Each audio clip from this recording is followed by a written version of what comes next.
بسم اللہ الرحمن الرحیم۔ دوستو، سورہ کوثر کا وظیفہ لے کر حاضر ہوئی ہوں۔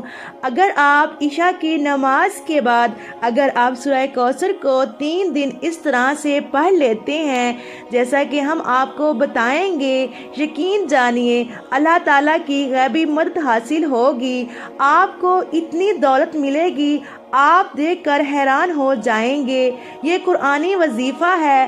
آپ اپنی مالی پریشانی کو حل کرنے کے لیے سورہ کوثر کا یہ عمل کریں، انشاءاللہ 3 دن کے اندر اندر آپ کا مسئلہ حل ہو جائے گا۔ دوستو، جیسا کہ آپ سبھی جانتے ہیں، اللہ کے ہر نام میں شفا ہے، اللہ کے ہر کلام میں شفا ہے۔ اگر آپ یہ وظیفہ دل سے اور اللہ پر یقین رکھ کر کریں گے، انشاءاللہ آپ کے تمام مسئلے مسائل 3 دن کے اندر اندر حل ہو جائیں گے۔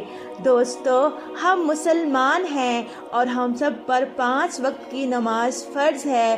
نماز ہمیں بے حیائی اور برے کاموں سے روکتی ہے، اس لیے ہم سب کو نماز پڑھنی چاہیے۔ جو نماز نہیں پڑھتے، ہم سب کو نماز پڑھنی چاہیے۔ اللہ پاک ہم سب کو 5 وقت کی نماز پڑھنے کی توفیق عطا فرمائے۔ آمین ثم آمین یا رب العالمین۔ میرے پیارے دوستو، اگر آپ میرے چینل پر نئے ہیں تو پلیز میرے چینل کو سبسکرائب کر دیں، میری ویڈیو کو لائک کر دیں۔ مجھے آپ سب کی سپورٹ کی بہت ضرورت ہے، پلیز میرا ساتھ دیں۔